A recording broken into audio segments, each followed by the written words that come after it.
Do you feel like getting your business ranked higher in Google is some sort of mystery? Like there's some secret that your competitors know that you don't? Well, you should. In fact, there's an entire industry of people who work to get their grubby little mitts on these secrets. They hide in the shadows. They test theories. They push boundaries. They even employ some, shall we say, questionable tactics to get to the heart of these secrets that are so closely guarded. Well, I have those secrets. And today, I'm going to expose those closely guarded secrets so that you never have to worry about being in the good graces of Google ever again. Because if your business knows these secrets, you can do anything. You're like Lex Luthor discovering kryptonite. Your competitors won't know what hit them.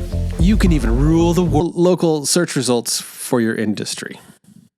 In all seriousness, ranking your business highly in local search can make all the difference. And I really do want to help, so I am going to give you these secrets. And every now and again, to add a little mystery and intrigue, I'm going to raise the pitch of my voice and my eyebrows at the end of every sentence for effect. So in today's video, we're going to cover the lies that we've been told about Google, the 3 things Google actually uses to rank businesses in the results, and the one change that you can make that has the ability to improve your business's Google ranking in mere hours. Yes, hours. I'm Glenn, and you're probably asking yourself, why am I listening to this guy? And that's a very good question. The short answer is that I've helped many companies over the last 20 plus years profit and rank higher in Google. My projects have been featured in the New York Times, CNN, Forbes, and a lot of media outlets. Now, I don't say all that to toot my own horn. Okay, I am tooting my own horn a little. But the reality is that I've been around the block when it comes to ranking websites in Google. But first, why are there Google secrets anyway? Why is this industry so shrouded in mystery? Well, for starters, there's a lot of money at stake. A lot. Think about your business. If you could get twice the amount of qualified leads, as in people who are actually searching for the services that you provide, wouldn't that be a huge gain for your business? Absolutely. It'd be insanely valuable. And this is the premise that the entire SEO industry is built on. Now, if you're unfamiliar with the term SEO, it's simply search engine optimization. And all that is just helping websites rank higher in Google. Now, there are other search engines, of course, but really the main 900-pound gorilla is Google. But a large part of the SEO industry only really works if they convince you that they know something that you don't. If they have intimate knowledge of how Google engineers have constructed algorithms to rank websites, well, then they can charge a lot of money for it. Because, like we said earlier, higher rankings can mean more business for your business. More money for your business. There's a lot at stake. To make matters even worse, SEO companies make their services seem really complicated. You see, Google treats local search results a little bit differently. For starters, there's a map pack.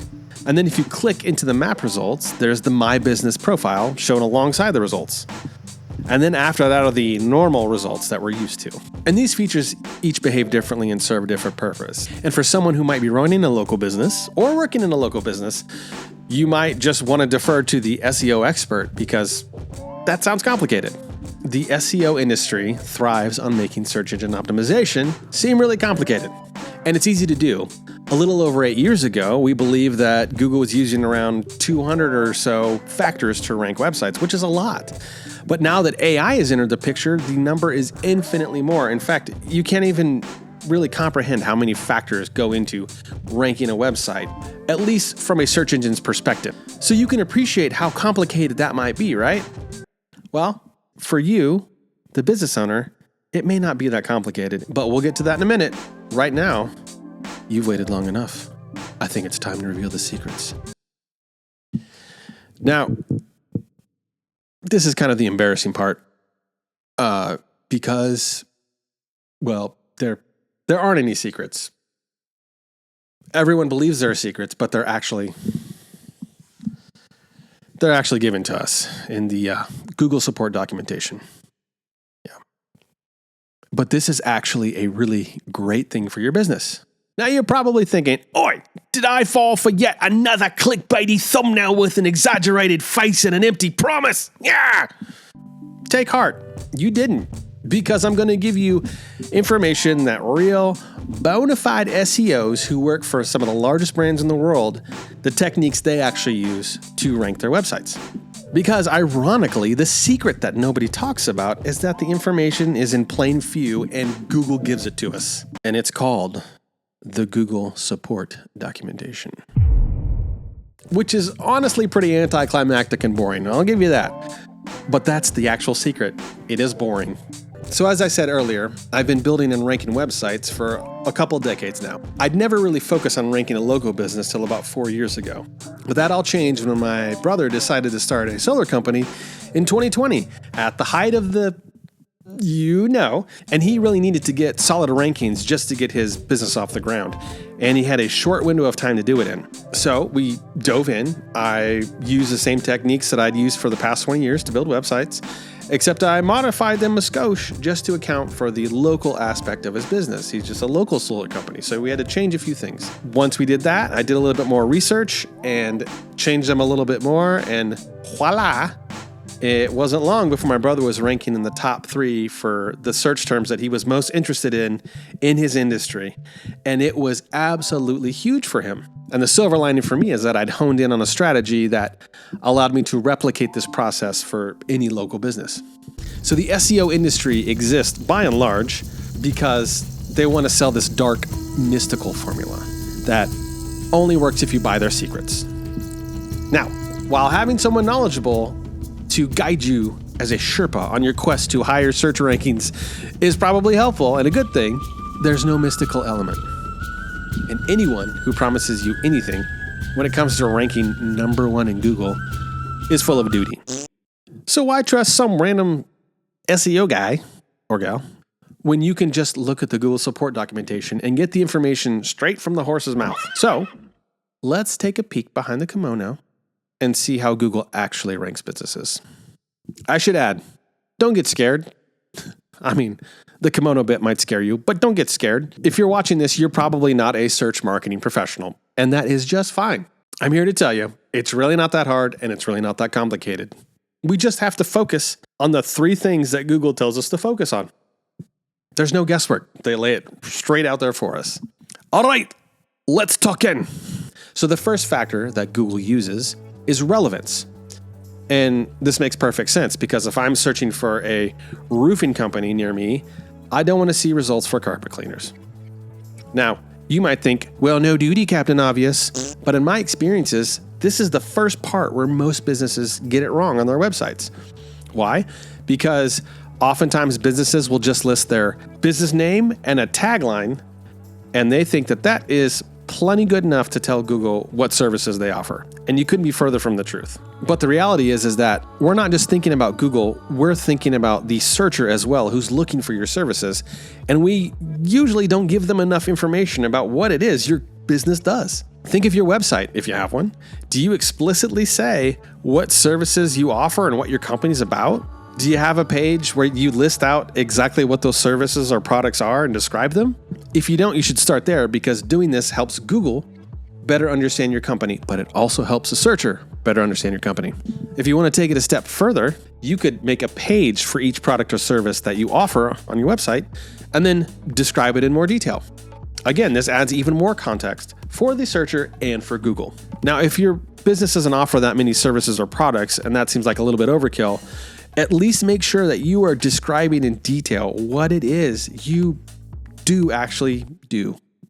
You do.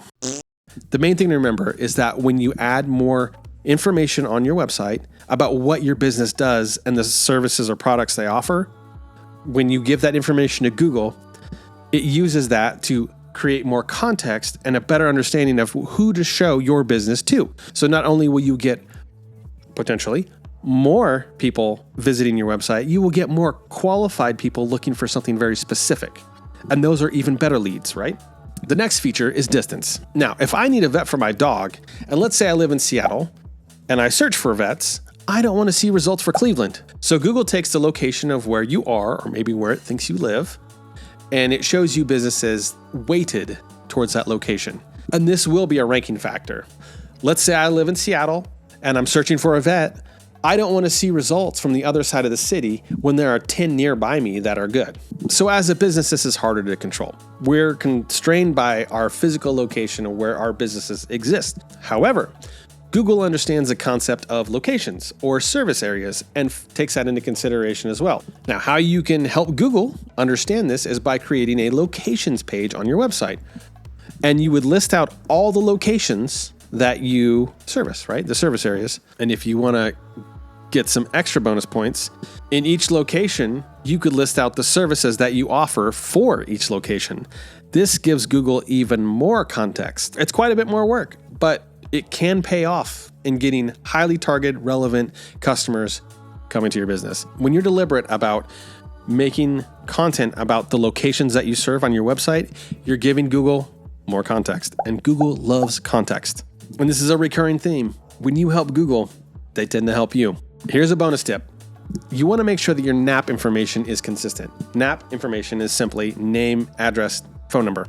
When you list out those things on your website, they need to be identical everywhere else that you list those numbers. Now, there might be a Yelp profile. That address needs to match exactly your address on your website. Same with your phone number.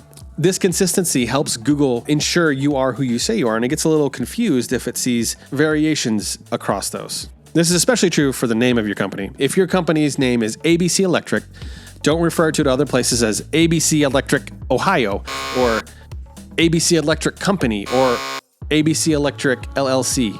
Google does not like this. Now, same thing with your address. When you list your address, you need to use your business's physical location. Don't use your home address. Don't use a P.O. box. Don't use the Piggly Wiggly. I don't know. Just use your business's physical location. Otherwise, if Google thinks that your business is being listed in multiple places, it gets cranky real quick. These details are very important to Google because it helps them combat spam. They want to make sure that you are who you say you are and you're an actual business and not some corporation trying to steal somebody's money. The last factor is prominence. What is prominence? Google defines prominence as how well known your business is. That's a little vague, so further on, Google goes on to say that prominence is really information from around the web like articles, links, and directories that mention your business. Links are still really, really important to Google. If you didn't know this, way back in the day when Google was started, one of the main ranking factors was how often a website was linked. How often some other website said, you should go here, and there was a link, and it linked to a website. This is still really important to Google 25 years later. It's a way for them to, again, verify the authority of your website. So if you can get links to your website, do it. Try to get links from site in your business's physical location. So if you're a business in Houston, try to get links from other Houston-based organizations. The Better Business Bureau, a local newspaper, a link in there from an ad is a great place to start, right? Getting local links is very important. Then once you get some local links in place, try to get some industry-specific links. If you're a plumber, think of plumbing resources, plumbing directories. The reason I'm being vague about how to get industry and location-based links is because there's no cookie-cutter approach. A plumber in Tallahassee, Florida is going to have different resources and different places that it can get links than, say, a plumber in, Denver. There just is. Now, the third prong in link building for local businesses is directories. There are tons of business directories out there that allow you to list your business in the location that you're in. Again, you can do a quick Google search and you will find tons of different articles on how to find these directories. Now, under the prominence heading, Google also says that more reviews and positive rankings can help your business. Well, that's pretty straightforward, right? We should do everything we can to get more natural reviews about our business. What does this look like? Just ask your customer for a review after the job's done. Send them to your Google Business Profile or Yelp or Facebook or whatever and get a review from them if you can. In fact, I'd really only send them one place for the review because when you give people lots of options, they tend to take zero action. So instead of giving them 4 options, you just send them your Google Business Profile. And we'll talk more about why the Google Business Profile is important in a second. Now, if you go from 0 reviews to, say, 100 in the course of a week, Google's going to look sideways at you. Why? You look spammy. And it kind of is spammy, right? There's no way you got 100 natural reviews starting from 0. Okay? So Google's not going to like that. So don't do that. It's more about a natural progression, a natural increase over time that looks normal. So the way to do that is to just simply start asking your customers to give you a review. That's it. All right, you might be feeling a little overwhelmed by all the information I just threw at you. It's totally natural. After all, you've had it driven into your skull that marketing is really hard and complicated, right? You'll never understand how to do this. There's no way. I'm a professional and only professionals know how to market. You can do this. Whether you're the business owner or a spouse or an admin in the company, you've got this. It's as simple as filling out a form. If you can fill out an online form, you can do this marketing, provided you pay attention to what Google wants us to pay attention to. I can't stress this enough that you don't need to be an expert to improve your Google rankings. You just have to focus on what Google cares about. So, to break this all down, all Google is trying to do is match the searcher with the best resource that it can. It does this by determining how relevant your business is to what they've searched for, how physically close your business is to the searcher, and what the rest of the internet thinks about your business by way of reviews and links. So when it comes to improving your website, here are the 3 things you need to do. For relevance, talk about the things that your business offers. For location, make a locations page and talk about where you are located and what you do at those locations. And for prominence, you just need to work to get more reviews and links, specifically Google reviews on your Google business profile. If you can do this, it should help you rank higher in Google. Like I said earlier, I can't make any guarantees, and I never will. But by doing these things, by focusing on what Google cares about, you're putting yourself in a better position to rank higher. And the bonus here is that when you're optimizing your website for Google, you're also optimizing it for the searcher, because all the searcher really wants to know is, how close are you to where I am? What is it that you do? And can I trust you? Same thing. This is a very generalized guide that Google has given us on how to improve your rankings, and it doesn't take in a lot of factors and nuances. For example, what industry are you in? Where are you located? What are your competitors doing? If you want to take this a step further and get a tailored, specific plan of attack for your business to rank higher, there's a link in the description. We'll research your company, we'll come up with a specific plan tailored to your company and the particular industry that you're in, and then you and I will hop on a call and we'll go over what needs to change for you. This allows us to kind of fill in the gaps that Google has left for us and get a little bit more focus in our plan of attack. This video has basically been me trying to prove to you that there actually are no Google secrets and that Google lays it all out for us, right? Well, you might remember when I said this earlier in the video, and one change that you can make that has the ability to improve your business's Google ranking in mere hours. I want you to know, I'm a man of my word. So here we go. Here's the one thing that you can do to improve your Google ranking immediately. You see, Google has this feature called the Google Business Profile, and I've mentioned it a couple of times already in this video. And the Google Business Profile is really just their attempt at making enhanced business listings inside of search results. They add a little bit more color, a little bit more spice, a little bit more whoo-ah. Now, a business profile is a great way to get better visibility inside of Google. And not only that, there are a few features inside of the business profile that, if you configure them correctly, can make a huge difference in your rankings in days and sometimes even hours. I'm not kidding. I've created a guide that helps you focus on the Google Business Profile features that have the most impact on your rankings and visibility. So check out this video and I'll show you exactly how to squeeze the most out of it.